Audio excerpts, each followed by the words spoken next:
आंगन में लेटे लेटे महेंद्र जी आते जाते बेटे बहू को देख रहे थे। उनका यूं देखना बहू को खटक रहा था। बहू उन्हें बोझ समझकर घुट घुट कर जीने पर मजबूर कर दिया। जेठ महीने के आग उगलते मौसम में महेंद्र जी आंगन में पड़ी खटिया पर लेटे हुए थे। पसीने से तर आसमान की ओर देखते हुए वे अपने स्वर्गवासी पत्नी को याद करते हुए लगातार आंसू बहा रहे थे। वैसे तो रात के 12 बजे थे, लेकिन उनकी आंखों में नींद गायब थी। नींद आती भी तो कैसे? सुबह से अनाज का एक दाना तक उनके मुंह में नहीं गया था। अब तो उनके पेट में चूहे कूद रहे थे। महेंद्र जी धीरे से रसोई घर में जाकर खाना ढूंढने लगे, लेकिन खाने के लिए कुछ रखा ही नहीं था। फिर थोड़ा सा दूध पीने की इच्छा से उन्होंने फ्रिज खोला तो दूध का बर्तन भी खाली था। बुझे मन से महेंद्र जी एक गिलास पानी लेकर वहाँ से वापस अपनी चारपाई पर आकर लेट गए। एक ओर तो इतनी भयंकर गर्मी और दूसरा भूख से परेशान होकर वह बस दाएं बाएं करवट बदल रहे थे और इंतज़ार कर रहे थे कि कब सुबह हो और कब बहू उन्हें कुछ खाने को दे दे। महेंद्र जी के कमरे में एक पंखा लगा हुआ था जो कि बहुत कम हवा दे रहा था, और जितना वह हवा नहीं देता उतना तो आवाज़ें करता था, जिस कारण उन्हें और भी नींद नहीं आती।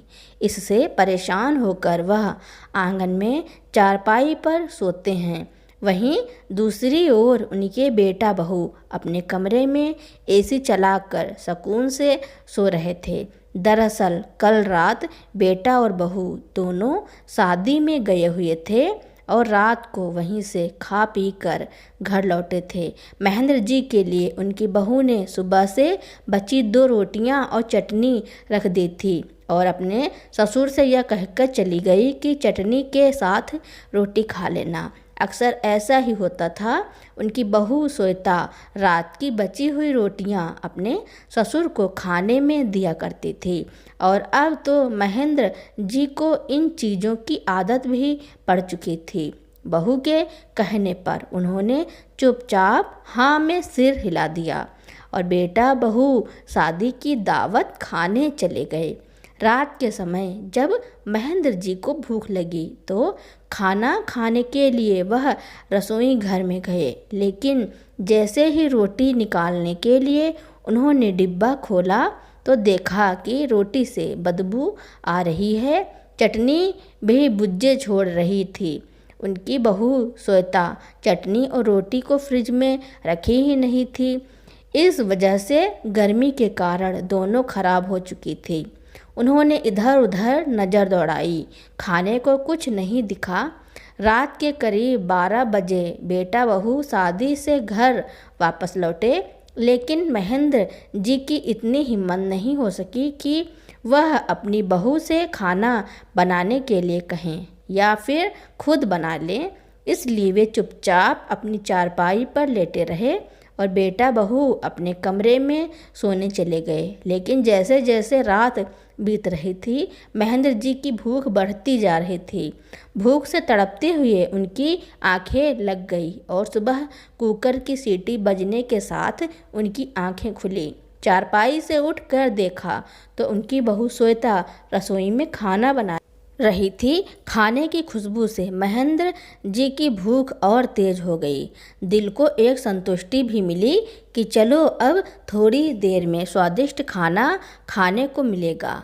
यह सोच ही रहे थे कि उसी समय उनके कानों में एक कड़कती हुई जोरदार आवाज़ आई और वे अंदर तक कांप गए। इतनी देर लगा दी आपने उठने में? इतना देर भी कोई सोता है क्या? महेंद्र जी ने अपनी बहू की ओर देखा तो गर्म चाय का प्याला महेंद्र जी के हाथों में देते हुए बोली, जल्दी से यह चाय पी लीजिए और घर के काम में मेरी मदद करवाइए। 2 दिन के मैले कपड़े पड़े हैं, उन्हें धो दीजिए और छत पर सूखने के लिए डाल दीजिए। और यह काम हो जाए तो सारे घर में झाड़ू पोछा भी करना है। और हाँ, ज़रा तेज़ी से हाथ चलाइए, घर पर मेरे मायके वाले आने वाले हैं, इसलिए मैं खाना तैयार कर रही हूँ। उनके आने से पहले सारा काम निपट जाना चाहिए। बहू एक के बाद एक बोलती चली गई, लेकिन रात से भूखे महेंद्र जी बहू के आगे अपना मुंह तक नहीं खोल पाए। एक कप चाय पीकर ही अपने आप को दिलासा दिया और बाथरूम में रखे कपड़े धोने के लिए चले गए। बुढ़ापे और कमजोरी के कारण उनसे इतना काम नहीं किया जाता था, परंतु वह मजबूर थे। सारा काम करने के बाद महेंद्र जी हाँफते हुए अपने बहू से बोले, बहू, घर का सारा काम मैंने कर दिया है, अब मुझे बहुत ज़ोर से भूख लगी है। रात को कुछ खाया नहीं। रात को जो रोटियां तुम रख के गई थी वह बासी हो चुकी थी, चटनी भी खराब हो गई थी, इसलिए मैं उसे नहीं खा पाया। तभी बहू झट से बोली, अच्छा, आप कहना क्या चाहते हैं? क्या मैं आपको बासी रोटी खिलाती हूँ? हे भगवान, अब यह इल्ज़ाम लगाना भी बाकी रह गया था मुझ पर। शर्म नहीं आती आपको ऐसा झूठ बोलते हुए? मेरी एक बात कान खोलकर सुन लीजिए, जब तक मेरे मायके वाले आकर खाना नहीं खा लेते तब तक मैं आपको कुछ देने वाली नहीं। अरे अगर कुछ बच जाएगा तो मैं आपको बाद में दे दूंगी। अब क्या मेरे सर पर खड़े रहिए, जाइए। ऐसा कहते हुए श्वेता महेंद्र जी के हाथ में एक मठरी का पैकेट दिया और बोली, अपने कमरे में जाकर इन्हें खा लेना, और जब तक मेरे मायके वाले यहाँ आकर चले नहीं जाएं तब तक वहीं बैठे रहना। यहाँ इधर उधर घूमने की कोई ज़रूरत है नहीं। और हाँ, आंगन में से अपनी चारपाई उठा लीजिए, मेरे घर को कबाड़ खाना बना रखा है। महेंद्र जी का मन तो हुआ कि वह अपनी बहू की कड़वी बातों का मुंहतोड़ जवाब दे, लेकिन फिर वह सोचकर चुप रह गए कि बेटे के आते ही बहू हंगामा खड़ा कर देगी, और बेटा मोहित भी बहू की बातों में आकर फिर से उन्हें वृद्धा आश्रम छोड़कर आने की धमकी देने लगेगा। जब से बेटे की शादी की है उसे अपने बूढ़े पिता की तकलीफ नज़र नहीं आती, वह तो सिर्फ अपनी पत्नी की ही बातें सुनता है। इसीलिए महेंद्र जी ने चुपचाप खटिया उठाकर अपने कमरे में रख दी और वहीं आकर बैठ गए। सोचने लगे कि कितने मंदिरों में माथा टेका, कितनी मन्नतें मानी, व्रत उपवास किया, तब जाकर हमारा बेटा मोहित हमें मिला।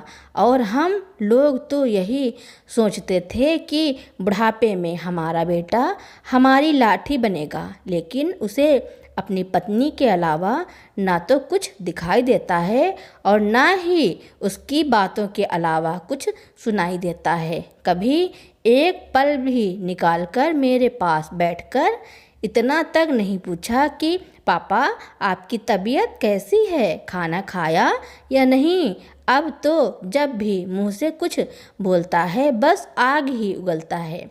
बेटा बहू जब भी मुझसे बात करते हैं तो ऐसा लगता है जैसे अभी मुझे खा जाएंगे। क्या कुछ नहीं किया मैंने अपने बेटे के लिए? अरे था ही क्या मेरे पास, सिर्फ 2 कमरों का घर और एक छोटी सी कपड़े की दुकान। मैंने सोच लिया था कि मैं अपने बेटे के लिए एक बड़ा कारोबार खड़ा करूँगा, लेकिन इसके होने के बाद ही मैंने 2 गुनी मेहनत की और लगातार 10 साल की मेहनत से एक छोटी सी दुकान शोरूम में बदल गई। इसके लिए बड़ा सा घर बनवाया और व्यापार की एक एक बारीकी इसको सिखाई, जिसके कारण आज मोहित एक अच्छा व्यापारी बन बैठा है। इसके बाद उसकी पसंद की लड़की से उसकी शादी कर दी गई और बहू घर में आ गई। सब कुछ कितने अच्छे से चल रहा था। तब तो मेरी पत्नी शारदा भी जीवित थी, लेकिन अचानक उन्हें कैंसर हो गया। उनका बहुत इलाज करवाया मगर उन्हें बचाया नहीं जा सका और वह यह दुनिया छोड़कर चली गई। जब तक मेरी पत्नी मेरे साथ थी तब तक मुझे खाने पीने की कोई कमी नहीं होने देती थी। बेटा बहू कितना मान देते थे। मैं दुकान संभाला करता था। मेरी पत्नी बहू के साथ घर का सारा काम संभाल लेती थी। लेकिन शारदा जी के जाने के बाद मेरी तो दुनिया ही उजड़ गई। मैं तो जैसे बेटा बहू पर बोझ बन गया था। धीरे धीरे बेटे ने दुकान पर कब्जा कर लिया, बहू ने पूरे घर पर कब्जा कर लिया और मुझे एक कमरे तक सीमित कर दिया। अपने ही घर में मैं कहीं आ जा नहीं सकता हूँ। बेटा तो मुझे 1 रुपया तक नहीं देता और बहू खाने को कुछ नहीं देती। बहू मुझसे घर के सारे काम करवाने लगी। घर की साफ सफाई, जूठे बर्तन और कपड़े तक उनकी बहू उनसे धुलवाती है और यदि वे कुछ कहते हैं तो घर में कलह कलेश शुरू कर देती है। और इसी कलेश की वजह से महेंद्र जी आज तक चुप रहे और चुपचाप काम करते आ रहे थे। समय बीतने के साथ साथ उनके बेटे और बहू का व्यवहार तो बद से बदतर होता जा रहा था, लेकिन बेटे और बहू को उन पर इतनी भी दया नहीं आई कि उनकी उम्र बढ़ती जा रही है तो घर का इतना काम वह कैसे कर पाएंगे। महेंद्र जी का एक पोता भी है जो इंजीनियरिंग की पढ़ाई करने के लिए अमेरिका चला गया। जब उनका पोता छोटा था तब महेंद्र जी अक्सर उसके साथ खेल कूद किया करते थे और उनके पोते सौरभ को भी अपने दादा के साथ घूमना फिरना और खेलना बहुत अच्छा लगता था।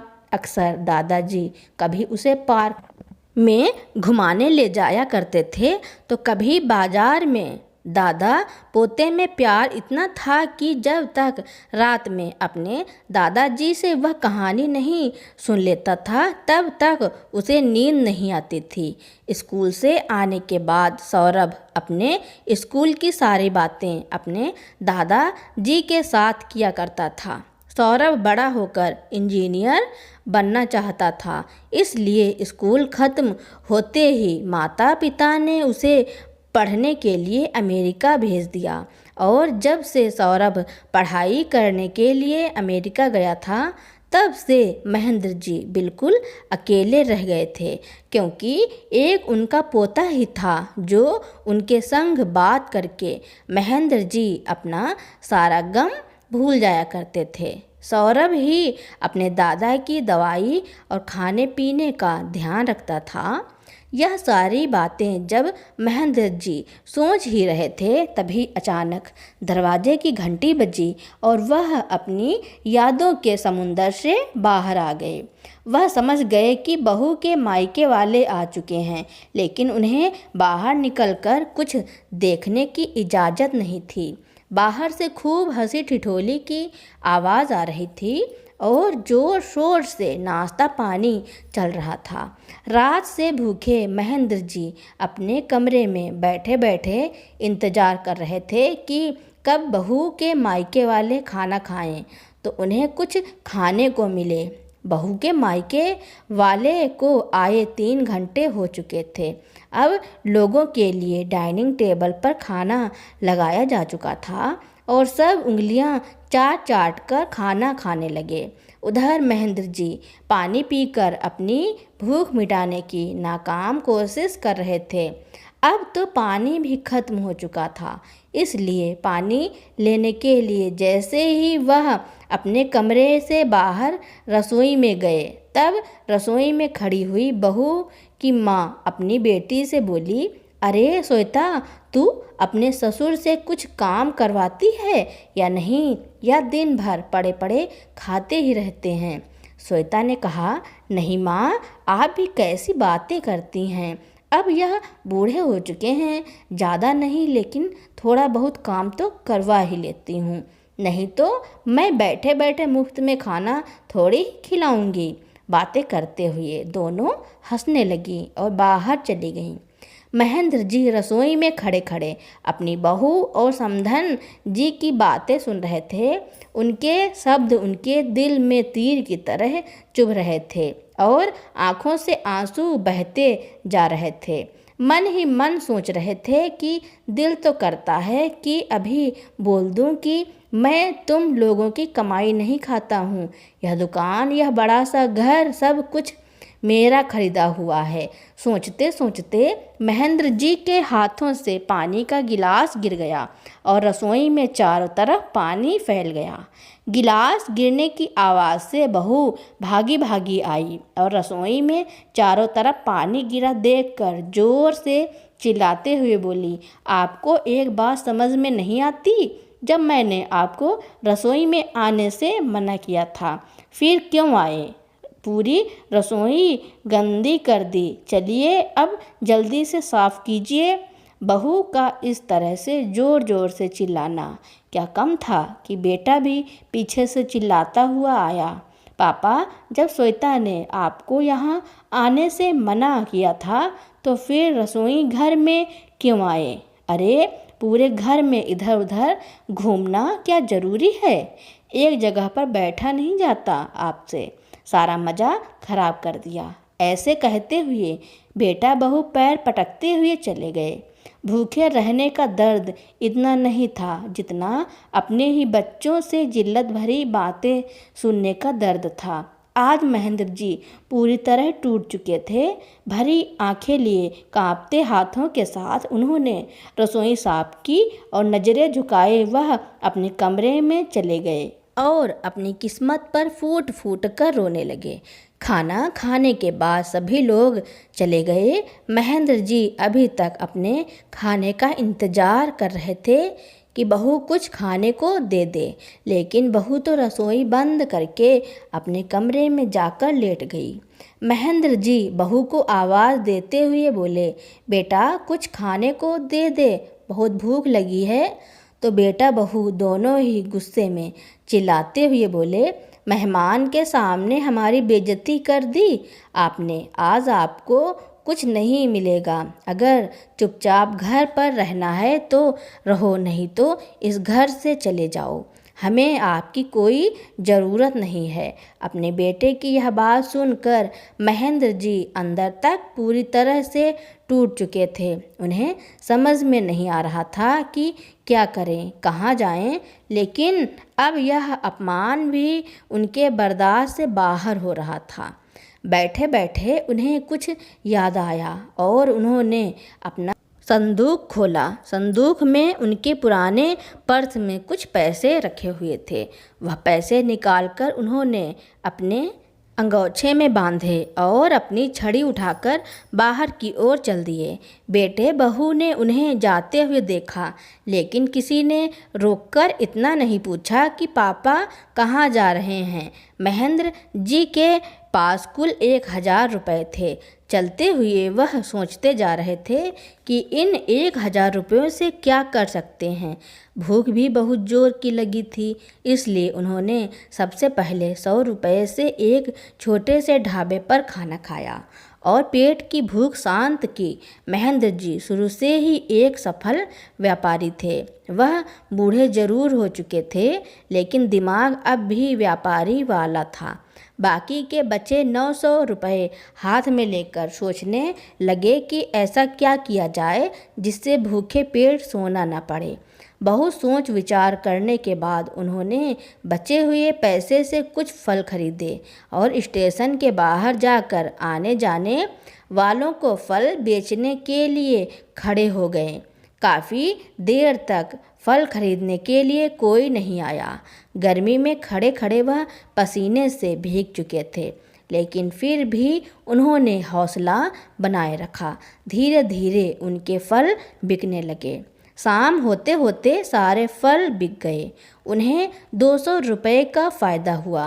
अब रात होने वाली थी तो घर लौटते हुए उन्होंने ढाबे में से खाना खाया, क्योंकि उन्हें पता था कि घर पर बहू तो खाने को कुछ देगी ही नहीं। इसलिए खाना खाकर वह घर लौट आए। अब हर रोज़ महेंद्र जी ऐसा ही करने लगे। वह बूढ़े जरूर हो गए थे, लेकिन इस उम्र में भी उन्हें मेहनत करने में कोई परेशानी नहीं थी। सुबह घर से सारे काम करने के पश्चात महेंद्र जी रोज़ फल बेचने के लिए स्टेशन के बाहर खड़े हो जाते थे, और बेटा बहू तो वैसे भी उनसे बात तक करना पसंद नहीं करते थे, इसलिए वह भी उनसे कभी नहीं पूछते कि आप इतना समय के लिए कहाँ जाते हैं। महेंद्र जी के पास अपना खर्च करने के लिए कुछ पैसे इकट्ठे होने लगे थे, और उन्हीं पैसों से वह पेट भर खाना भी खा लेते थे और कुछ पैसे बचा भी लेते थे। अब उन्हें हर छोटी छोटी चीज़ों के लिए अपने बेटे बहू के आगे हाथ नहीं फैलाने पड़ते थे। ऐसा करते करते 1 साल हो गए। 1 साल के बाद महेंद्र जी के पोते सौरभ की पढ़ाई पूरी हो चुकी थी। वह अपने मम्मी पापा और दादा जी को सरप्राइज देने के लिए घर वापस आ चुका था। सौरभ अपने दोस्तों के साथ वापस आ रहा था। जैसे ही सौरभ अपने दोस्त के साथ स्टेशन से बाहर निकला, तो वहीं गेट के बाहर उसके दादा जमीन में बैठे फल बेच रहे थे और रह रहकर अपने रुमाल से अपना पसीना पोंछ रहे थे। उसी समय सौरभ के दोस्त ने उससे कहा, सौरभ, यह तो तुम्हारे दादाजी जैसे लग रहे हैं। वे दोनों महेंद्र जी के नज़दीक गए। जाकर देखा तो सौरभ की आंखें फटी की फटी रह गईं, क्योंकि वह सचमुच उसके दादाजी ही थे। जैसे ही सौरभ उनके पास गया तो बिना देखे ही उन्होंने उनसे बोले, फल ले लो बेटा, बताओ कौन से चाहिए। उसी समय सौरभ की आंखों में आंसू बहने लगे। भरे गले से सौरभ बोला, मुझे तो बस मेरे दादाजी चाहिए। अपने पोते की आवाज़ सुनकर महेंद्र जी ने जैसे ही नजर उठाई तो सामने उनका पोता सौरभ खड़ा था। दोनों दादा पोता खूब कसकर गले मिले और फूट फूट कर रोने लगे। पास में खड़ा सौरभ का दोस्त सारा नज़ारा देख रहा था और उसकी भी आंखों में आंसू बह निकले। फिर सौरभ ने अपने दादा की ओर गौर से देखा। वह पहले से बहुत ज़्यादा कमज़ोर हो चुके थे। उनके चेहरे को देखते ही उसे प्रतीत हुआ मानो उन पर बहुत जुल्म हुआ हो। भरे गले से पूछा, दादाजी, लेकिन आप यहाँ ऐसी हालत में फल क्यों बेच रहे हो? इस उम्र में तो आपको आराम करना चाहिए। अब आपको फल बेचने की क्या ज़रूरत पड़ गई? और मम्मी पापा कहाँ हैं? क्या उन्होंने आपको यह सब करने से मना नहीं किया? देखिए तो कितनी तेज़ गर्मी पड़ रही है और आप पसीने से पूरी तरह भीग चुके हैं। अगर आपको कुछ हो जाता तो मेरा क्या होता? पहले ही मैं अपनी दादी को खो चुका हूँ। आज इतने दिनों बाद अपने पोते के मुंह से अपनापन और प्यार भरे शब्द सुनकर महेंद्र जी फूट फूट कर रोने लगे। जैसे ही महेंद्र जी ने अपने पोते को अपने ऊपर हुए अत्याचारों के बारे में सब कुछ बताया, सौरभ के पैरों तले जमीन खिसक गई। उसका सर चकराने लगा। आज तक तो वह अपने जिन माता पिता को भगवान का दर्जा देता आया था, उनकी करतूत सुनकर वह दंग रह गया। इंसान के भेष में कोई शैतान वाली हरकत भी कर सकता है, उसे यह बात मालूम नहीं था। लेकिन अब सौरभ ने ठान लिया था कि जिन लोगों ने उसके दादा जी के साथ जानवरों से भी बदतर सलूक किया है, उन्हें वह सबक सिखा कर रहेगा। लेकिन वह अपने दादा जी को सबसे पहले अच्छे रेस्टोरेंट में स्वादिष्ट खाना खिलाता है, उन्हें आराम करने के बाद अपने साथ लेकर घर जाता है।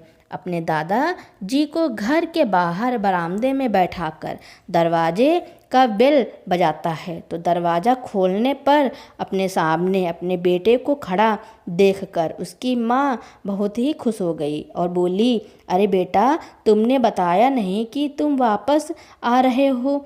हमें बताते तो हम तुम्हारे स्वागत की अच्छी तैयारी करके रखते। फिर सौरभ अपनी माँ की आंखों में आंखें डालते हुए गंभीर स्वर में बोला, लेकिन अगर मैं पहले बता देता तो मैं वह सब कैसे देखता जो मैंने आज अपनी आंखों से देखा है। तभी श्वेता जल्दी से अपने पति को आवाज़ लगाते हुए बोली, अजी देखिए तो हमारा बेटा आया है। कुछ ही सालों में कितना बड़ा हो गया है।